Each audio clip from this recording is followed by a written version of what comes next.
അതിപ്പം ആധികാരികമായിട്ട് നമ്മൾ ചർച്ച ചെയ്യേണ്ട വിഷയമാണിത്. കാരണം ഒരുപാട് സിനിമ മാത്രമാണോ എന്നുള്ളത് നമ്മൾ ചർച്ച ചെയ്യേണ്ടിയിരിക്കുന്നു. അപ്പോൾ ഇതൊരു വലിയ ഒരു സമൂഹത്തിൻ്റെ മുഴുവൻ പ്രശ്നമാണ്.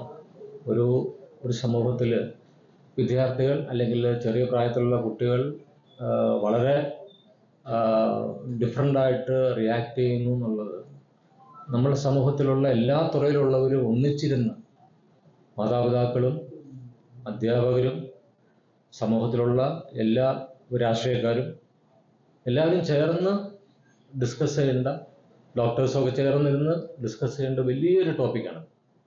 അത് ഒരു കാലത്തിൻ്റെ അല്ലെങ്കിൽ ഒരു സംസ്കാരത്തിൻ്റെ അപജയം എന്ന് നമ്മളെല്ലാവരും ഉത്തരവാദികളാണ്, എല്ലാവരും. അതുകൊണ്ട് അതൊരു നമ്മൾ ലാഘവത്തോടെ പറയേണ്ട ഒരു കാര്യമല്ല. വ്യക്തമായ സ്റ്റഡി ഉണ്ടാവണം, വ്യക്തമായ തീരുമാനങ്ങൾ ഉണ്ടാവണം. മുൻപോട്ടുള്ള യാത്രയിൽ ഈ തലമുറയെ എങ്ങനെ നമ്മളുടെ കൈക്കുമ്പിളിൽ പ്രൊട്ടക്റ്റഡായിട്ട് കൊണ്ടുവരാമെന്നുള്ളതിന് വലിയ വലിയ തീരുമാനങ്ങൾ എടുക്കേണ്ടിയിരിക്കുന്നു. ഒറ്റപ്പെട്ട അല്ലെങ്കിൽ ഒരു ആരോപണം ഒരു സിനിമയുടെ പുറത്തോ അല്ലെങ്കിൽ സിനിമാക്കാരിൽ പുറത്തോ മാത്രമായിട്ട് ഒതുങ്ങേണ്ടതല്ല എന്നാണ് എൻ്റെ വിശ്വാസം. കാരണം എല്ലാം ഇതിൻ്റെ ഭാഗമാണ്. നമ്മളുടെ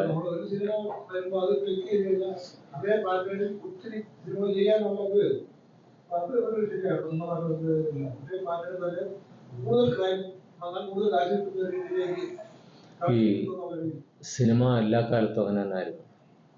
ട്രെൻഡ് എന്ന് പറയുന്നൊരു അതൊരു ഫോമാറ്റ് അനുസരിച്ച് ഇപ്പോൾ ഏത് കാലത്തും ഈ പറഞ്ഞ പോലെ അതാത് കാലത്തിൻ്റെ സ്വഭാവമുള്ള വയലൻസ് ഒക്കെ എല്ലാ കാലത്തും ഉണ്ടായിട്ടുണ്ട്. ഈ കാലം എങ്ങനെ മാറി? കൊച്ചുകുട്ടികളുടെ കയ്യിൽ കളിക്കാൻ കൊടുക്കുന്ന ഗെയിം എന്ന് പറയുന്ന ഒരു ടൂൾ അല്ലെങ്കിൽ ഒരു ഗാഡ്ജറ്റിൽ കൊടുക്കുന്ന ഒരു ഗെയിം, അതിൻ്റെ തീവ്ര സ്വഭാവം നമ്മൾ നോക്കി കാണേണ്ടിയിരിക്കുന്നു. ആഹാരം കഴിക്കാത്ത ഒരു കുട്ടിക്ക് കയ്യിലോട്ട് കൊടുക്കുന്ന ഒരു ഗെയിം, അത് ആ ഗെയിമിൻ്റെ അകത്ത് അവൻ കളിക്കുന്ന ഗെയിമിലുള്ള എത്രമാത്രം മാരകമായിട്ടുള്ള വിഷ്വൽസ് ആണ് എന്നുള്ളത് നമ്മൾ പഠിക്കേണ്ടിയിരിക്കുന്നു. അത് ബ്ലഡ് ഷെഡിങ് അവിടെ തുടങ്ങുകയാണ്. അതുകൊണ്ട് പഴയ കാലത്ത് നമ്മളൊരു മുത്തശ്ശി കഥയിൽ നമുക്ക് ചെറിയ ചെറിയ ഭയം ഉണ്ടാവുമായിരുന്നു. ആ കഥയിലുണ്ടാകുന്ന ഇരുട്ടിനെ അല്ലെങ്കിൽ കൊച്ചു പതിഞ്ഞിരിക്കുന്ന ഏതെങ്കിലും നമ്മൾ ഭയപ്പെടുത്തുന്ന ഒരുപാട് എലമെൻറ്റ്സ് ഉണ്ടായിരുന്നു. ഇന്ന് കുട്ടികളെ അങ്ങനത്തെ കഥകൾ പറഞ്ഞാൽ ഭയപ്പെടില്ല അവർ. കാരണം അതിനേക്കാളും ഫെറോഷ്യസ് ആയിട്ടും അതിനേക്കാളും രൗദ്രഭാവമുള്ള ഒരുപാട് ഗെയിംസ് അവർ കളിച്ച് കഴിഞ്ഞിരിക്കുന്നു. അവരെ ഭയപ്പെടുത്തുന്നില്ല അതൊന്നും. അതുപോലെ തന്നെ വയലൻസും. ചെറിയ 2 വയസ്സുള്ള 1 വയസ്സുള്ള കുട്ടിയൊക്കെ ഇങ്ങനെ ഗണ്ണ് കൊണ്ട് ഷൂട്ട് ചെയ്ത് ബ്ലഡ് തെറിക്കുന്നത് കണ്ട് അവൻ്റെ മനസ്സിനെ അതൊക്കെ ഒരു സാധാരണ ഫീലിലേക്ക് മാറ്റിയെടുത്തിരിക്കുന്നു. അപ്പോൾ അവിടെ തൊട്ടേ തുടങ്ങുന്നു വയലൻസിൻ്റെ ആറ്റിറ്റ്യൂഡിലുള്ള മാറ്റം. അപ്പോൾ അത് നമ്മൾ നോക്കിക്കാണണം.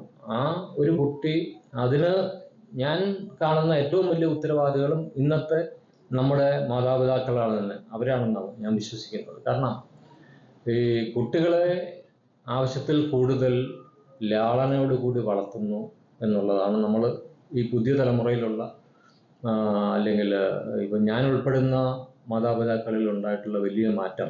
നമുക്ക് കിട്ടാത്തത് മുഴുവൻ നമ്മുടെ കുഞ്ഞുങ്ങൾക്ക് കൊടുത്തു എന്നുള്ളൊരു വലിയ തെറ്റാണ് നമ്മളുടെ കുഞ്ഞുങ്ങളോട് ചെയ്ത ഏറ്റവും വലിയ പാതകം. അപ്പം അതിൻ്റെ അകത്ത് ഞാൻ മുമ്പ് പറഞ്ഞതുപോലെ സിനിമയും രാഷ്ട്രീയവും അതുപോലെ ഒരുപാട് സാമൂഹിക രാഷ്ട്രീയ അന്തരീക്ഷവും ഈ ഒരു കുട്ടിയുടെ അല്ലെങ്കിൽ പുതിയ തലമുറയുടെ ഭാവിയെയും ചിന്തകളെയും അവൻ്റെ ഇപ്പോഴത്തെ അവൈലബിലിറ്റി, ഡ്രഗ്സിൻ്റെ അവൈലബിലിറ്റി, അതിനെത്രമാത്രം നമുക്ക് കൺട്രോൾ ചെയ്യാൻ കഴിഞ്ഞിട്ടുണ്ട് ഒരു സ്റ്റേറ്റിന് എന്നുള്ളതൊക്കെ ചിന്തിക്കണം. ഇതെല്ലാം ചേർന്ന് വരുമ്പോഴാണ് നമ്മൾ ഈ ഒരു വലിയ സെൻസിറ്റീവായിട്ടുള്ള സിറ്റുവേഷനെ നമ്മൾ വിലയിരുത്തേണ്ടത്. ഒരു ലാഘവത്തോടെയുള്ളൊരു പറച്ചിലൂടെ മാത്രമല്ല ഇത് കാണുന്നത്. വലിയ കൂട്ടായിട്ടുള്ളൊരു ചർച്ചയിലൂടെ മാത്രമേ അത്. ഇപ്പോൾ ഈ ഫെസ്റ്റിവലിൽ നമ്മൾ വിദ്യാർത്ഥികൾ ഉണ്ടാവണം എന്ന് പറയാൻ കാര്യം, ഒരു എല്ലാ കാലത്തും കലയാണ് ഒരു കൺട്രോൾ. യുദ്ധം നടക്കുന്ന സ്ഥലത്തും എവിടെയും ഒരു ജീവിതത്തിൻ്റെ ഒരു ട്യൂണിങ് എന്ന് പറയുന്നത്, അല്ലെങ്കിൽ അവൻ്റെ മനസ്സിൻ്റെ അവൻ്റെ എല്ലാ തരത്തിലുള്ള അവസ്ഥകളെയും ഒന്ന് സാന്ത്വനിപ്പിക്കുന്നതെന്ന് പറയുന്നത് കല തന്നെയാണ്.